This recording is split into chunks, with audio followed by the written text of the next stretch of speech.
Coming up in today's newscast, Palestinians threaten Israeli soldiers with lawsuits over the planned demolition of Khan Al Ahmar. Iranian missiles with anti-Israel slogans written on them are launched into Syria, and thousands of Israelis take to the streets to celebrate the end of the Jewish holiday season with Simchat Torah.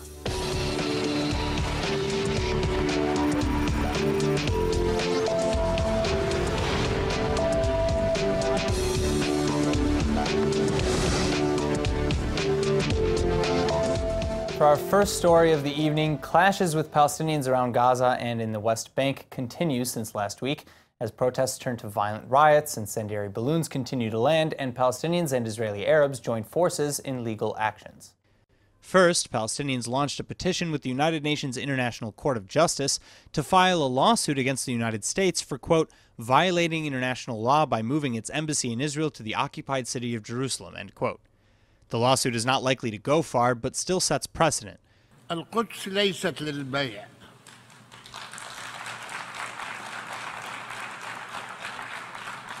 وحقوق الشعب الفلسطيني ليست للمساومة. Similarly, on Monday, Palestinians and Israeli Arabs banded together in a general strike against the recently passed nation-state law, as well as in memory of 12 Palestinians who were killed in 2000. 1,500 people participated in the march, including Israeli Arab Knesset members. The government has responded by again arguing that the new law does nothing to harm citizens' rights.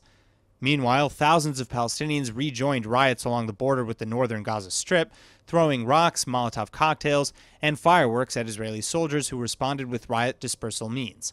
Many fires were also started as dozens of incendiary balloons were launched daily over the holiday weekend. The October 1st deadline issued by the civil administration to the Bedouin community of Khan Al Ahmar has now come and gone, meaning residents had better vacate their homes ASAP ahead of demolition. But before any structures can be torn down, Palestinian officials and rights activists are already threatening human rights lawsuits against individual soldiers who might participate in the eviction and demolition orders. Well, returning now to the studio with more on this unfolding issue is attorney, public diplomacy expert, and lecturer Ran Bar-Yoshafat. Thank you very much for coming back. Very happy to be here. Thank you. So first of all, are these lawsuits something that the soldiers or the IDF, or the top brass should be worried about? Definitely not. First of all, we need to say something that's very clear and basic, but sometimes people forget there was never a state called Palestine. There is no state called Palestine, so under the ICC, the International Criminal Court, they are an observer. They're not a member state, number one. Number two... Can observer states not... states with observer status not bring up a case to the court? Not in this case. You have 4 criteria when you can bring a case to the ICC. In the case before us, there's nothing that they can do. It's really not relevant. Okay. But you know what is not legal? To threaten someone.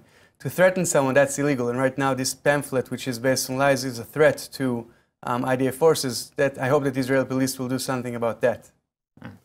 All right. So is this a good tactic on the part of the Palestinians, even politically?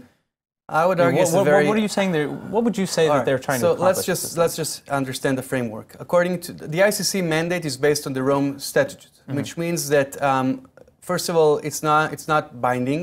So even if there will be some sort of the declarative there, it means nothing. Second of all, Israel, also the U.S. by the way, is not signed on that convention. So we're not part of it. So you have 4 different criteria in order to be able to take someone to sue them in the ICC. In the case before us, it's not really relevant. Furthermore, one of the best ways for any country, but especially in Israel, if you want to avoid going to the ICC, one of the ways to do that is when you involve the Israeli Supreme Court, which was exactly what happened in this case. What people sometimes confuse is the Rome Statute and the 4th Geneva Convention. In the 4th Geneva Convention, Article 49, Clause 6, it says that you're not allowed to forcibly transfer people, which is, it has nothing to do with the Israeli-Arab conflict whatsoever. In this case, the real issue is that Arabs were building illegally. And let me tell you this, even Arabs are not allowed to build illegally. And that's the whole case here.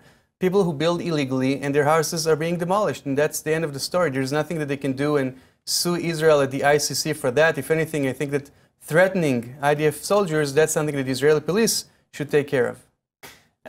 Now I understand that you've mentioned that certain cases cannot be brought to the ICC or to the Hague, regardless of who they're being brought by or against, because in this case specifically, at least, Israel is not even a member of the Rome Statute. But we've also heard, at least over the last few months, Israeli farmers and residents of the South threatening to take Gaza and Hamas, really, to the ICC, to The Hague, over incendiary balloons and all the attacks along the border. So does that not work vice versa? No. Can we sue Hamas? I'll try to, first of all, yes, I'll try to explain. The reason why Israel and the United States is not signing this Rome Convention is because it says that settlements are a war crime. By the way, only in Israel, not in northern Cyprus, not in Western Sahara, only when Jews live in Judea, that's a war crime, which is why many countries did not sign it. But there are criteria when you actually do commit war crimes. For instance, when Hamas are using civilians as human shields and they're firing at civilians, that is a war crime. Sure. So yes, and Israel, because it is a member state of the United Nations, it does have more power. When something happens in its territory, then it has the ability to take a case in front of a court. But let's say that the Palestinian Authority will be able to somehow, I don't know how, sue Israel at the ICC. It is meaningless. It's not a binding decision. So I'm not really worried at all about that. I see. All right. Well, Khan, thank you so much for coming in and Sure. sharing your insights with us. Thank you very much for having me. Thank you. All right. Iranian forces launched 6 ballistic missiles into Syria Monday morning, as well as several drone bombers, in order to target alleged ISIS terrorists. Tehran claims that the terrorists were responsible for an attack on an Iranian military parade last month that killed 25 people, and that they had connections to enemies of the state like the United States, Israel, and Saudi Arabia. That's why written on the missiles were the words, quote, "Death to America, death to Israel, death to Al Saud, and kill the friends of Satan." Israeli Prime Minister Netanyahu has already responded to the attack as insane, however, saying that, quote, "Iran's attempt to tie Israel to the terrorist attack in southern Iran is ridiculous, and that the fact that death to Israel was written on the missiles launched at Syria proves everything," end quote. Colonel Sean Ryan from the United States-led Combined Joint Task Force in Syria also said that the coalition is investigating any damages or increased risks. But this latest attack also comes just as Prime Minister Netanyahu accused Iran of having secret stockpiles of nuclear material and equipment in Tehran during his speech at the United Nations General Assembly last week. In May, we exposed the site of Iran's secret atomic archive. It's right here, in the Shorabad district of Tehran. Today, I'm revealing the site of a second facility, Iran's secret atomic warehouse. It's right here, in the Turkuzabad district of Tehran, just 3 miles away. He then showed alleged proof and demanded that the IAEA investigate his claims, reiterating again that Iran's aggressive behaviors and nuclear aspirations are far from over. Distinguished delegates, do you remember when we were promised that inspections could take place anytime, anywhere? Remember that? Anytime, anywhere. Well, how about inspections right here, right now? Netanyahu also pointed to very recent examples, including the arrest of Iranian agents in the United States and in Europe in recent weeks. Yet, while the United States is confronting Iran with new sanctions, Europe and others are appeasing Iran by trying to help it bypass those new sanctions. Iranian officials responded by accusing Netanyahu of being a habitual liar and attempting to draw attention away from Israel's, quote, brutality against Palestinians, end quote. In related news, Prime Minister Netanyahu is also now accusing Iranian-backed Lebanese terror group Hezbollah of, quote, blatantly lying to the international community, end quote, about having built weapons conversion facilities in Beirut. On Thursday, after Netanyahu made the claims to the United Nations, the Israeli military released satellite images purportedly showing sites at the Uzai neighborhood near Beirut International Airport. Sites that Israel claims are being used by Hezbollah to secretly convert surface-to-surface rockets into accurate missiles. Israel further claims that this is further proof of Iranian meddling in the Middle East, and that senior Hezbollah officials deliberately transferred these military operations to the population center of Beirut, therefore knowingly endangering civilians. Lebanese Minister of Foreign Affairs Gibran Bassil fired back at Netanyahu, however, accusing the Israeli Prime Minister of fabricating evidence in order to justify violations of UN resolutions. He also made a point to say that while Netanyahu is often correct about Hezbollah's rocket capabilities, it doesn't mean that the rockets are close to Beirut airport this time. And to prove it, Bassil yesterday launched what he calls a counter-diplomatic campaign, in which he spoke to 73 foreign envoys and dozens of journalists, taking them on a tour of the alleged missile sites. The United States notably did not have a representative at the tour, however, and Netanyahu already responded, calling it a, quote, fraudulent propaganda tour, as the tour itself wasn't held until 3 days after Netanyahu made his accusations, and visitors didn't go anywhere near the, quote, underground facilities where Hezbollah was reportedly storing these materials. Netanyahu urged foreign diplomats not to be fooled, adding finally a message to Hezbollah saying that, quote, Israel knows what you're doing, and Israel will not let you get away with it, end quote. As UNRWA's reported financial crisis continues, the Palestinian Refugee Aid Organization has now withdrawn senior international staff members from the Gaza Strip, citing concerns to the workers' safety. After the organization announced its plans to cut salaries and employees, overseas staffers began receiving death threats and other harassment from other UNRWA employees. According to reports, only 6 of the original 19 foreign staffers now remain in Gaza, with the other 13 escaping into Israel through the Erez crossing. This, despite the crossing actually even being closed temporarily for the Sukkot holiday. But UNRWA workers protested the organization's layoff plan just outside a Gaza City hotel, where the agency was having a meeting, contributing to accusations of mutiny and, quote, worrying security incidents coming from within the organization. In a statement released earlier on Monday, UNRWA even called on Hamas to provide effective protection within the Strip. But threatening messages aside, at least the protest in Gaza was said to be somewhat peaceful and focused more on getting back to work rather than attacking remaining employees. Now, UNRWA began reducing services and laying off employees in response to a budget shortfall that they say was caused by the United States. And while the United States did essentially end its $330 million annual contribution to UNRWA earlier this year, other countries have already reportedly picked up much of the tab, leaving UNRWA worldwide with a still generous budget of roughly $1 billion. Still, despite the money seemingly continuing to come in, the organization is continuing to claim insufficient funding to keep services and employment alive as it was, contributing to a very real humanitarian crisis in the Strip. It's anyone's guess what will happen next. Noble Energy and its Israeli partner Delek, along with the Egyptian East Gas Company, have now just announced a $500 million deal that would enable natural gas to be exported to Egypt. The 3 companies in the United States-led consortium bought up 39% of a disused pipeline that connects Ashkelon to northern Sinai as part of the deal. This cost them $518 million, and upon completion in as early as 2019, the pipeline will transport natural gas from the Leviathan and Tamar fields to Egypt, making way for an already signed 10-year, $15 billion deal. Now, this is the first time Israel will export gas to Egypt, which also became the first Arab country to sign a peace treaty with Israel in 1979. And Delek CEO Yossi Abu called the pipeline purchase, quote, the most significant milestone for the Israeli gas market since the discoveries of reservoirs, end quote. He also said that the Leviathan reservoir is becoming the primary energy anchor with customers in Israel, Egypt, and Jordan. In September 2016, Jordan signed a deal with Israel to buy 300 million cubic feet per day over 15 years, which is an agreement estimated to be worth $10 billion as well. And Leviathan, which was discovered in 2010 and is predicted to begin production in 2019, holds about 535 billion cubic meters of natural gas. As for Israel, the Jewish state hopes these fields will offer energy independence and hopefully a chance to grow into a supplier for Europe as well.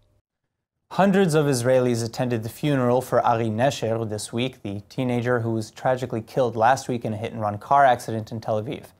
Family and friends gathered for the mournful ceremony at the Moshav Udim cemetery on Sunday.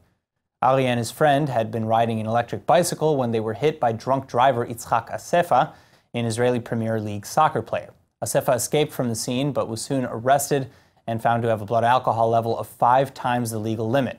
According to a report, the suspect purchased 3 bottles of alcohol and won an extra bottle at a club he visited the night of the accident. But following the accident, Ari Nesher was rushed to Ichilov Hospital, where he underwent surgery and was treated for serious head injuries.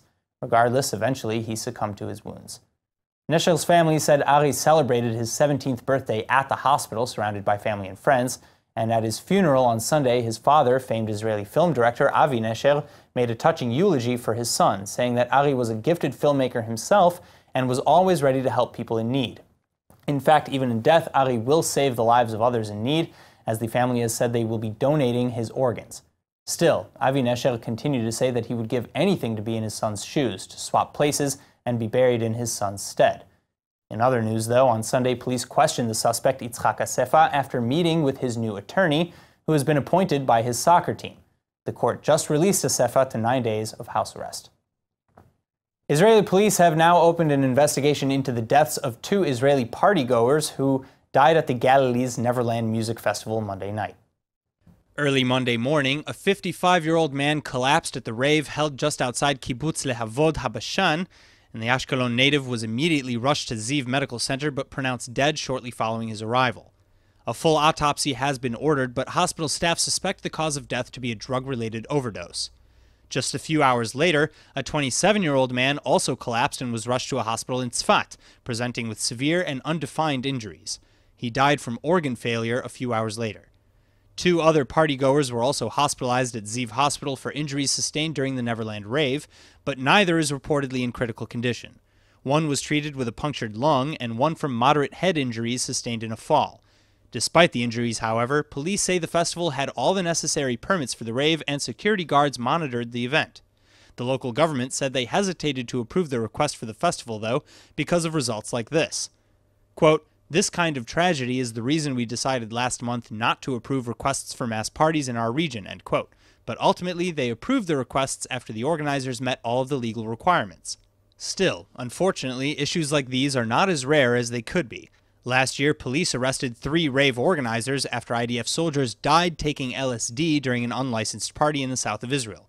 The organizers waited several hours before calling an ambulance because they feared the unlicensed event would be shut down by police. Managing a mass production line has so many details that need to be taken care of. It's all about quality and being as efficient as you can with the process.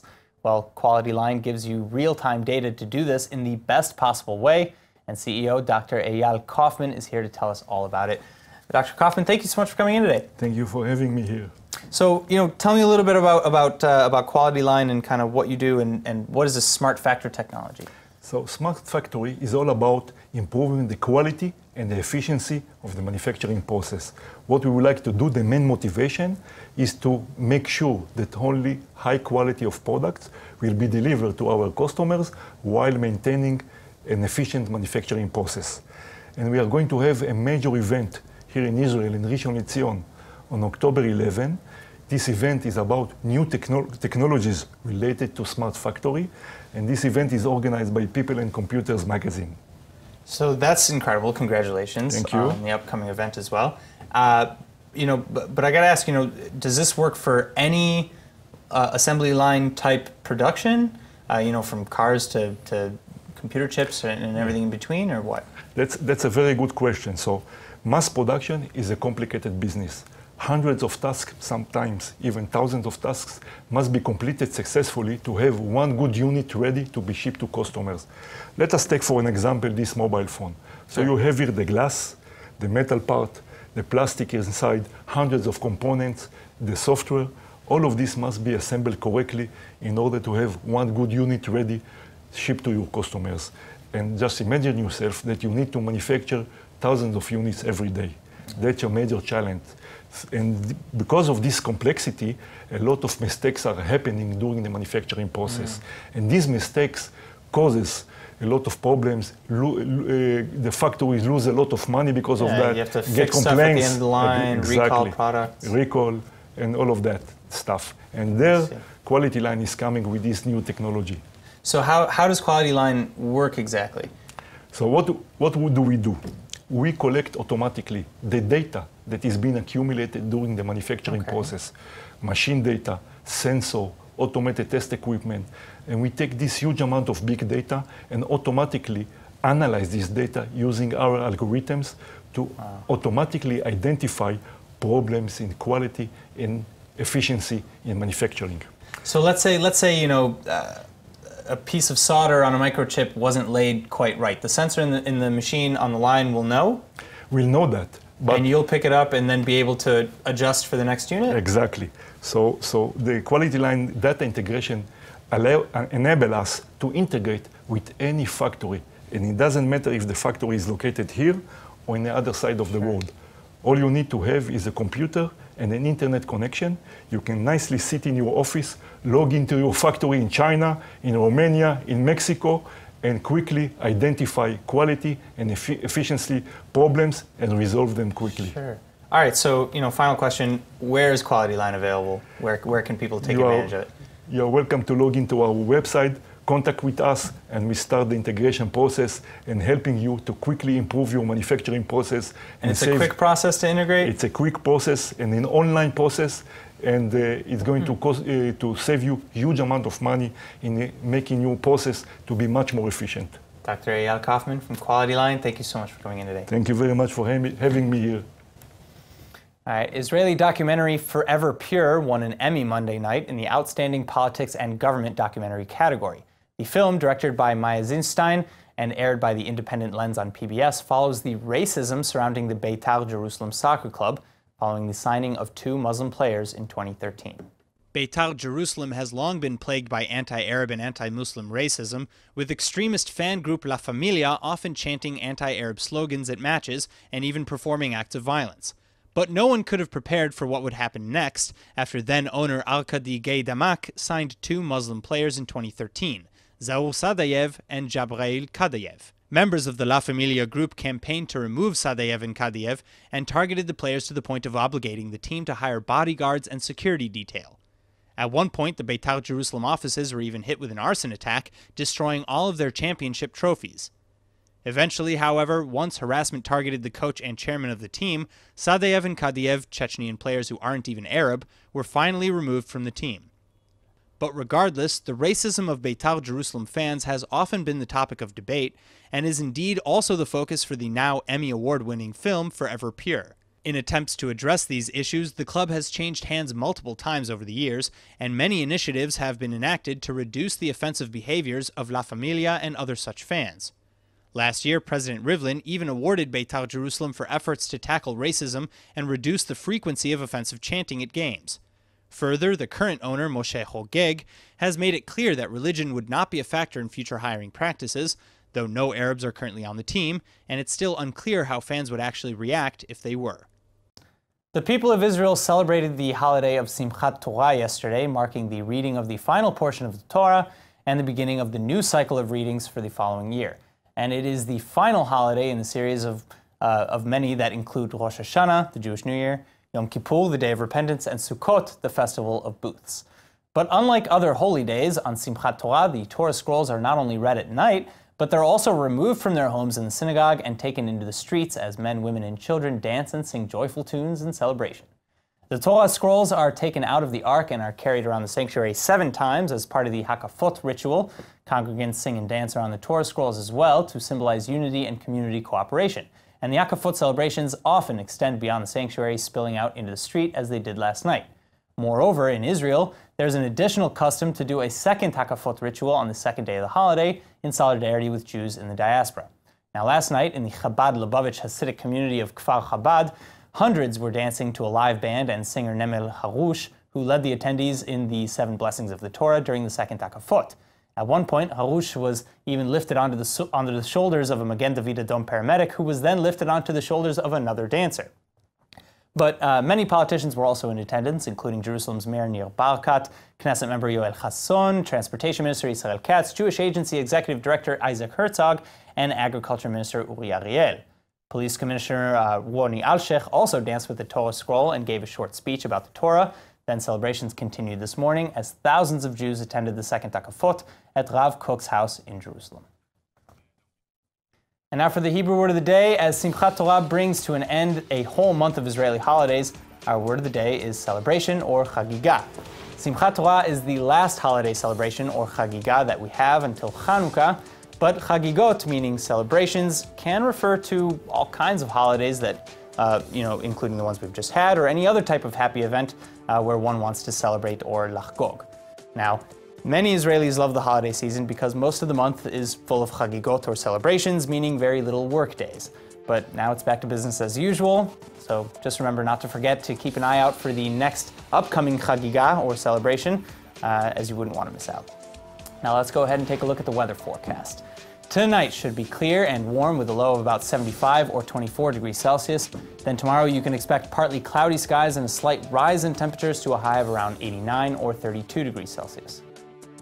That's it for today's news. Today's exchange rate is 3.64 shekels to the American dollar. Remember to sign up for our daily newsletter at iltv.tv, and don't forget to follow us on Facebook at Israel English News and on Twitter at ILTV News. I'm Aaron Porras. Thank you for watching.